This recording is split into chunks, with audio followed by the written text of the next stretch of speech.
के BEd second year के लिंग विद्यालय समाज से जुड़ा हुआ अगला टॉपिक जो हम पढ़ेंगे वो है परिवर्तन के एक अभिकर्ता के रूप में शिक्षक। परिवर्तन प्रकृति का नियम है।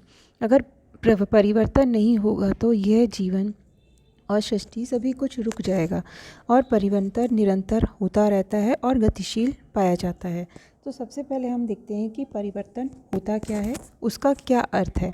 तो सामान्य अर्थ में हम देखें तो अगर कोई वस्तु पहले की स्थिति के अंदर अगर उसमें कोई बदलाव आ जाता है या परिवर्तन हो जाता है तो वही चीज़ परिवर्तन कहलाती है। तो परिवर्तन पहले की अवस्था या उसका जो अस्तित्व होता है उसमें जो प्रकार में जो अंतर आता है उस अंतर को ही परिवर्तन कहते हैं।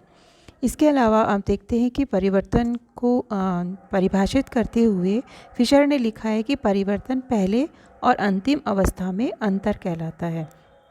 इसको मुख्य रूप से 3 बातों के रूप में अध्ययन किया जाता है कि ये 3 वस्तुएं जो 3 बातें जो परिवर्तन से संबंधित हैं उसमें मुख्य रूप से है वस्तु, समय और भिन्नता।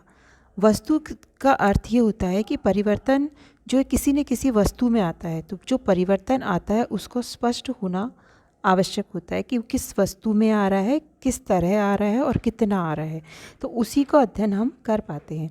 इसी के साथ साथ परिवर्तन का समय से भी घनिष्ठ संबंध होता है कि परिवर्तन करने के पास हमारे पास जो है वो समय होना चाहिए। तो एक ही समय में परिवर्तन की चर्चा नहीं की जा सकती। तो हम कह सकते हैं कि पुराने समय से लेकर के अब तक ये परिवर्तन आ गया है। फिर साथ साथ ये देखते हैं कि जब कोई वस्तु है उसमें क्या अंतर आ रहा है, क्या भिन्नता आ रही है, यह भी परिवर्तन के साथ में जुड़ा हुआ रहता है। तो स्वरूप में यदि समय के साथ कोई अंतर नहीं आता है तो वो परिवर्तन नहीं कहलाता है, चाहे वो कोई भी स्थिति हो, सामाजिक स्थिति हो या अन्य कोई। तो ये एक सार्वभौमिक क्रिया है जो सभी कालों के अंदर पाई जाती है और इसमें किसी वस्तु के ढांचे में परिवर्तन हो सकता है, कोई सामाजिक दशा में परिवर्तन हो सकता है या प्रकृति की जो स्थितियाँ होती है उसमें भी परिवर्तन पाया जा सकता है। अब परिवर्तन के अंदर शिक्षक की क्या भूमिका हो सकती है, इसमें हम ये देखें कि यह जो चीज़ें होती है उसमें लैंगिक निरपेक्ष भाषा का विकास जो है वो किया जा सकता है। अब हम जो इस परिवर्तन में शिक्षक की भूमिका का अध्ययन कर रहे हैं वो ये है कि लैंगिक परिप्रेक्ष्य में परिवर्तन लाने में शिक्षक की क्या भूमिका हो सकती है और शिक्षक उसको किस रूप से परिवर्तित कर सकता है। पहले पॉइंट के अनुसार शिक्षक जो है अपनी अंतःक्रिया जो है वो जो पुरुष लिंग या स्त्रीलिंग उनसे करता है और उनसे संबंधित ही जो शब्द होते हैं उनका प्रयोग करता है। तो उसको उन शब्दों का प्रयोग जो है वो समान रूप से करना चाहिए और समान रूप से उन सभी चीज़ों को महत्व जो है वो रखना चाहिए। साथ ही दोनों ही लिंग से संबंधित उदाहरणों का भी शिक्षक को समान रूप से प्रयोग करना चाहिए। किसी भी वस्तु का या किसी भी चीज़ का उदाहरण देते समय पुरुष और महिलाओं दोनों का समान रूप से उसका उदाहरण जो है वो देना चाहिए। जैसे कि बस का ड्राइवर जो होता है वो ज़्यादातर पुरुष ही होती है, महिलाएं उसमें नहीं पाई जाती, तो सिर्फ पुरुष का नाम ही नहीं ले बल्कि महिलाओं के नाम का प्रयोग भी करना चाहिए। फिर अलग अलग बैठने की व्यवस्था के बजाय एक साथ बैठने की व्यवस्था को प्रोत्साहित करना चाहिए जिससे कि वो दोनों लिंगों में जो गहरा अंतराल पैदा किया है वो दूर हो और साथ में ये सोच भी परिवर्तित हो। फिर कक्षागत जो स्थितियाँ हैं या जो स्थितियाँ हैं उनमें सारी भागीदारी सुनिश्चित की जाए कि लड़के और लड़कियों की तरफ से किस प्रकार का कार्य जो है वो किया जाएगा। दोनों को एक दूसरे के प्रति संवेदनशील बनाया जाए। ये कार्य शिक्षक जो है बहुत भली बातें कर सकते हैं कि उसमें एक दूसरे के प्रति सम्मान देने की बात उनको सिखानी चाहिए जिससे कि वो लड़के जो शिक्षक लड़कों पर ज़्यादा ध्यान नहीं देते, लड़कियों का सेकेंडरी स्तर पर ज़्यादा ध्यान दिया जाता है। तो इस प्रकार से अनुशासनात्मक कार्यवाहियों में भी लड़कों और लड़कियों पर समान ध्यान देना चाहिए क्योंकि कई बार लड़कों का प्रतिशत जो होता है वो लड़कियों की तुलना में ज़्यादा होता है। फिर है अगला पॉइंट जो है परिवर्तन के अभिकर्ता के रूप में शिक्षक के सामने कौन कौन सी बाधाएं आती हैं। अब ये कि परिवर्तन तो जैसा कि आप जानते हैं कि एक सृष्टि का नियम है, परंतु इसमें बहुत सारी बाधाएं होती हैं जो कि शिक्षक को उस परिवर्तन को लाने में बाधा उत्पन्न करती है। तो उसमें जो पहला कारण है वो है अशिक्षा। अशिक्षा हमारे देश के अंदर प्रगति में सबसे बड़ा बाधक तत्व है और हमारे राष्ट्र में अशिक्षित लोगों की संख्या बहुत ज़्यादा है।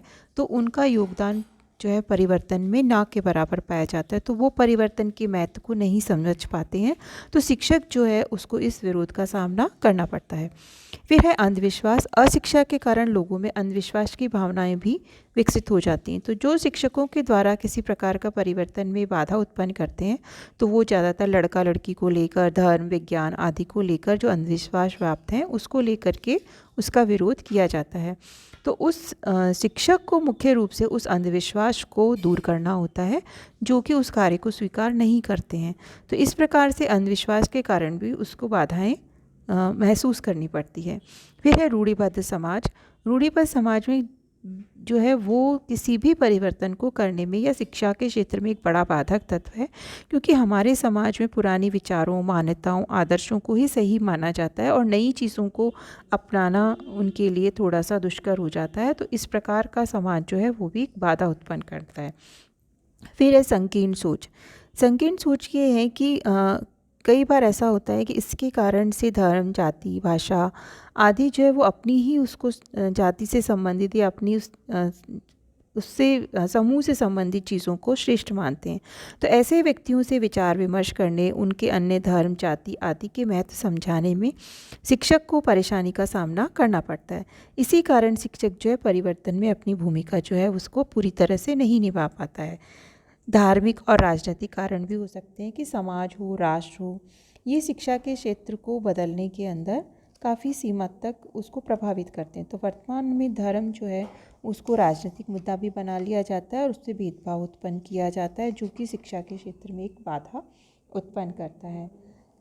इसके अलावा फिर अगला है कि स्वार्थपरता या स्वार्थता जो है वो विभिन्न वर्गों और संप्रदायों को विभाजित करती है और वो अपने अपने स्वार्थ के कारण भी उस परिवर्तन में बाधा उत्पन्न करते हैं। इसके अलावा सांस्कृतिक अलगाव हो सकता है कि हमारा देश एक बड़ी विभिन्नताओं से भरा हुआ देश है, विविधताओं वाला देश है, अनेक धर्म संस्कृतियों के लोग इसमें रहते हैं। तो ये अलग अलग संस्कृतियों के लोग जो हैं वो भी इसके अंदर बाधा उत्पन्न करने का काम करते हैं, क्योंकि संस्कृतियों से सामंजस्य स्थापित करने में जो है शिक्षा एक महत्वपूर्ण योगदान प्रदान करती है। फिर है इच्छा शक्ति की कमी, कि कई बार हम होते कुछ कार्य जो होते हैं दूसरे लोगों के ऊपर छोड़ देते हैं। तो यही कारण है कि शिक्षा जो है वो परिवर्तन का कार्य भी सरकार और शिक्षक के भरोसे छोड़ दिया जाता है और इसमें इच्छा शक्ति की कमी के कारण से लोग जो अपने उस कर्तव्य का निर्वहन करने में खानापूर्ति का काम करते हैं।